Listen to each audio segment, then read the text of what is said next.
We've got some injury news and some takeaways from the Browns-Eagles joint practice, but we are going to talk about the elephant in the room, which is the kicker position. And I want everyone watching to weigh in for me. Should the Browns go out and sign a kicker? Yes or no? Give me your thoughts down in the comment section, and then I'll talk about what I think they should do later on.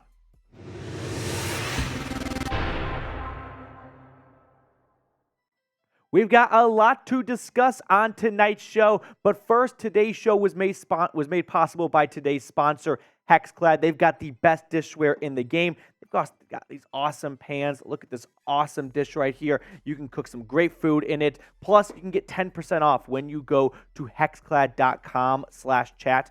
All that information is in the comments and the description of today's video.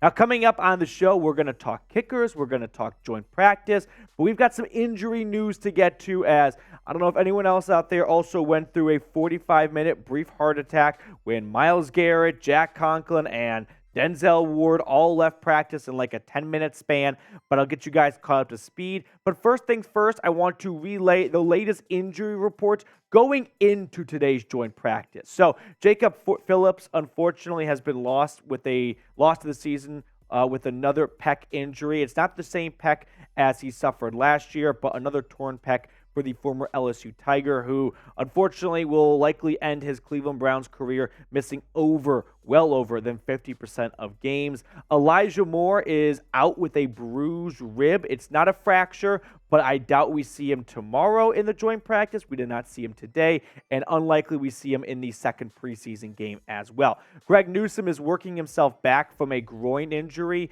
had a strain, kind of a bad groin from August 1st till now, but he is ramping up, so that's good to see. A.J. Green suffered a shoulder injury. He's out. Takitaki and Anthony Walker are limited as they work themselves back. Mike Ford is limited as well, and Jaelon Darden is still out. So that's all the injury information coming into the joint practice today, which lands us here.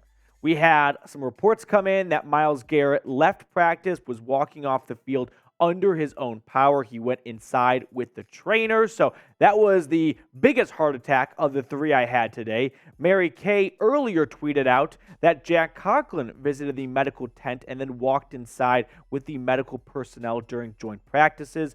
And then we had Zach Jackson report that Denzel Ward left with a trainer and, like Garrett, was walking on his own and carrying his helmet. So that was kind of the scary news. Then we got some good news, thankfully. Jonathan Jones tweeted out, talked with multiple sources who said both Garrett and Ward will be fine. One source said Garrett got nicked in the back of the leg and going in was precautionary.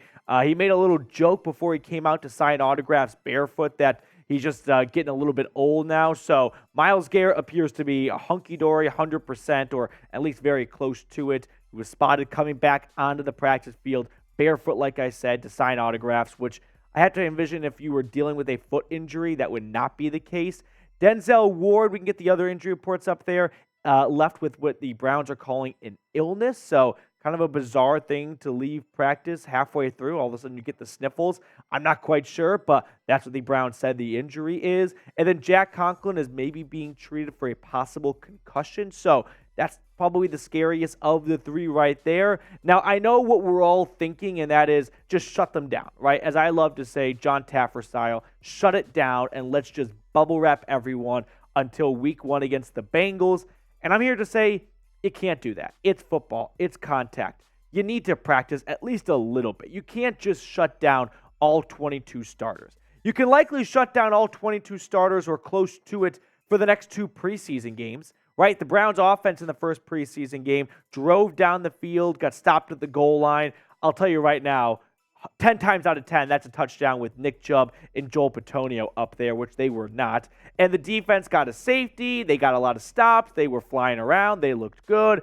JOK was looking great. You had Juan Thornhill make a nice tackle for loss after a bit of a slow start. So you can shut them down in preseason football, but more often than not, they do have to practice to some degree, and injuries are just a part of the game. You can't really avoid it by just having no one play until Sunday of the regular season. But let's send these guys some good vibes right now. Like the video if you hate injuries and you want them all to make a quick recovery. I know it seems a bit, peculiar to believe that liking a YouTube video correlates to health, But I'm here to say that the Browns' 2023 season is the most important Browns season of my lifetime and possibly your lifetime as well. I'm taking no chances. So if liking a YouTube video ensures that all 22 starters are good from week 1 to week 18, damn it, what's the downside to not liking the video?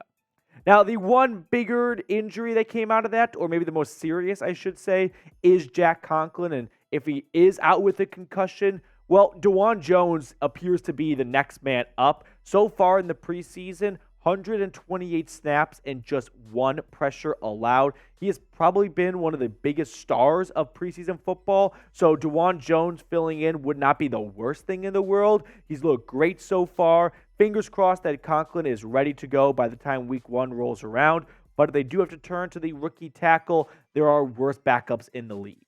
Now, here are some takeaways I've got from that joint practice with the Philadelphia Eagles from Philly. The Browns secondary was awesome. It was a tough day for both offenses, but especially the Eagles offense.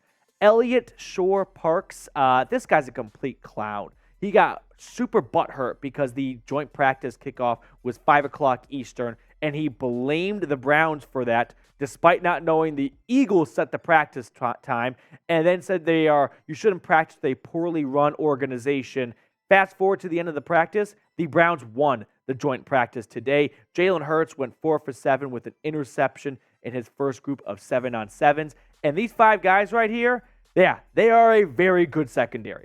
Denzel Ward, top 10 corner. Greg Newsome is just casually a first rounder who might be the 3rd best corner on his team. That's how deep and loaded they are. Juan Thornhill and Grant Delpit, they might not be a top 5 safety duo right now, but I don't think anyone should be too shocked if they end the year closer to the top 5 mark than where they currently are. Both young players, very exciting, very talented, and just keep getting better and better by the day. And then you got Martin Emerson, who 3rd-round pick last year was quietly their best player in the secondary a year ago. So the secondary was awesome against Jalen Hurts and the defending NFC champs. Za'Darius Smith, his stock continues to rise. When the Browns made that trade, I don't think any of us saw it coming, but since they've made the trade, it's gotten better and better. Now, we're going to tell you more about that in just a second, but first, a quick word from today's sponsor. All right, guys, it's time to talk about your kitchen, and no, I'm not talking about your roommate's dishes in the sink.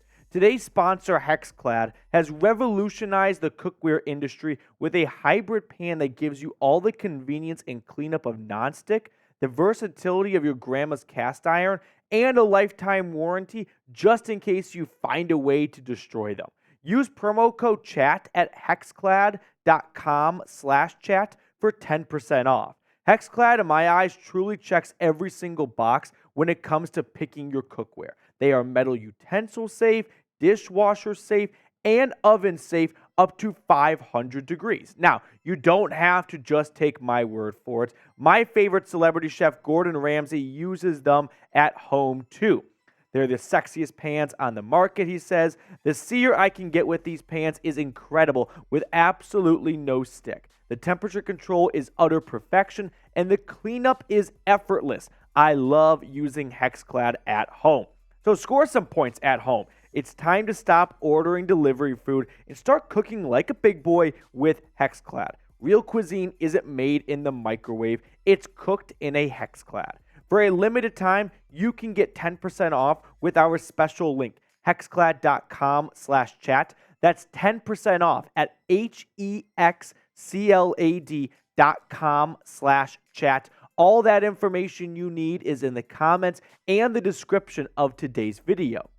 So, Za'Darius Smith against the Washington Commanders, the only preseason game he played, he had the safety, well, sort of the safety. He was held in the end zone, and that's a safety, which, hey, in my book, that's good enough to go down as a safety for him. So, Za'Darius Smith so far has been lighting up at practice. He got a sack. You can't really get a sack in joint practice. They don't allow you to tackle the quarterback, but by all accounts, it would have been a sack under game circumstances, and I cannot wait for this duo to take the field in the regular season because you have Myles Garrett, the Cleveland Browns all-time sack leader with 74.5 sacks, and Za'Darius Smith not too far behind with 54.5 sacks, which, by the way, those 54.5 sacks, That would be good for third all-time in Cleveland Browns history.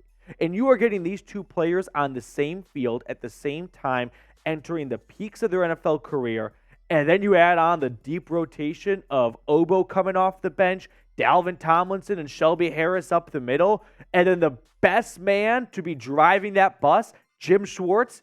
If this defensive line is not top 3 at the end of the year, I truthfully will be shocked. Za'Darius Smith, 10-plus sacks in 3 out of his last 4 years. It's going to be awesome. Elliott Shore-Parks even recognized that himself. So anytime you get the other team's beat reporter, drinking some of your Kool-Aid, it definitely says a lot. He tweeted out, I have the Browns defensive line down with 6 sacks so far versus Hurts and the first-team offense. And this is an Eagles offensive line that is, if not the number 1 offensive line in football, it's number 2 or number 3. It's an elite offensive line. There's no selling it short. It's got all-pro talent all over the place. And the Browns just put up 6 sacks in a joint practice with them. Which leads me to this. The Browns defense today was awesome. It dominated the joint practice, and credit to the Eagles, too. Their defense played very well. Deshaun Watson had a nice deep bomb to Anthony Schwartz. He did catch it. Very nice to see. But both defenses definitely got their fair shares of wins in. So very encouraging to see the Browns defense starting to stack some good days on top of one another, because it's all on paper right now, but I need to see it on the field. And we're starting to see that on the field after the first or second preseason game, and now this joint practice with the Eagles.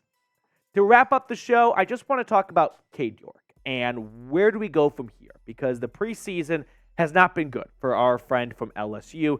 He is 0 for 2 from field goals and 4 for 4 of extra points. He has missed a 49 and a 46-yarder, and this comes off a season where it was not good for the former 4th-round pick. Let's call it what it was, right? He was 22 of 30, 73 field goal percentage, much better on the road than at home, which is not encouraging at all, given that you play half your games at home and you want to have a home field advantage where when the opposing kicker comes in, they struggle with the lake effect, but you know what the wind is and where to kick and all that good stuff. Now, Kevin Stefanski talked to the media after the second preseason game, and he had very encouraging things to say about Cade York. He said, we're working through it. He's a young player. There's going to be some growing pains, just stuff like that. But the takeaway was not, we are panicking and we are signing another kicker. No, they are standing by their guy, at least for now. But no one's got a hotter seat in the NFL or a shorter leash than the kicker position. Guys go in and out after just one bad game. That's just the nature of the beast. Now, Kevin Stefanski was asked about adding another kicker, and he said, no, and I think Cade is working his craft like all young players do. So very confident in him. Well, Stefanski, I do appreciate your confidence because as a head coach, I'm sure as a player, you like to see your coach have your back. But, Kevin, if things don't go well in this next preseason game, consider calling one of these players. Robbie Gould, Mason Crosby, 2 very long-time successful kickers in the NFL. Ryan Suckup, he had some good years down in Tampa. Fat Randy, he's got an awesome nickname. We can just get behind that for that alone. It's Fat Randy. It's Randy Bullock. It's Randy Bobandy. But Robbie Gould would definitely be my pick of those 4 players available. Over the last 3 years with the 49ers, 84.6 field goal percentage, extra point percentage, 96.9, and maybe best of all, he is perfect in the postseason during his time in San Francisco. So if you want to play deep into January and into February, Robbie Gould, he's the man for the job. The Eagles game is my final straw for Cade York. If he misses one kick, and I literally mean one kick, I want another kicker in Berea Friday morning when they get ready for practice after that Thursday night game against the Eagles. Plain and simple. You just cannot miss 3 straight kicks in 3 straight games. You cannot start your field goal career off like that, or preseason. You cannot start this year's preseason off like that, going 0 for 3 or 1 for 4 or 1 for 5 or 2 for 4, whatever, from field goal land. Is that even a thing? I don't know. I don't care. I'm just getting super worked up thinking about how this season could go down the drain if Cade York misses a big kick or 2 and everything else is great and the Browns have a Blair Walsh moment in the postseason. Just do not want that to happen. So if Cade York, if the struggles continue, you got to get someone else in there. You just got to at least bring in some competition. Now, I know what I just said was not very encouraging for my support for Cade York, because at the end of the day, no one's bigger than the Browns, and I'm all for the team. And if Cade York's holding the team back, then damn it, we're going to get someone else in there that can do the job. But let's show the guy some love, and I don't think he is probably a big fan of mine right now. But hey, let's all type 3 down in the comment section below. That way, if Cade York is kind of doing some name searching and he wants to see what the Dog Pound is saying about him, they can at least, or he can at least see that Browns fans are going to try and show him some support and give him some confidence to hopefully turn things around and get on track for the regular season. Now, let's wrap up the show by picking a card. We got Tyler Smith behind the camera today. Smitty, what card would you like to go with? I'm going with my same strategy I took when I got the Shelby Harris right. So I'm going to go 3 of hearts for Cade York to get back on track. That's really fucking good. I'm down 3-1 to the producers right now. After scoring first, I've let up 3 straight. I'm going to go with the...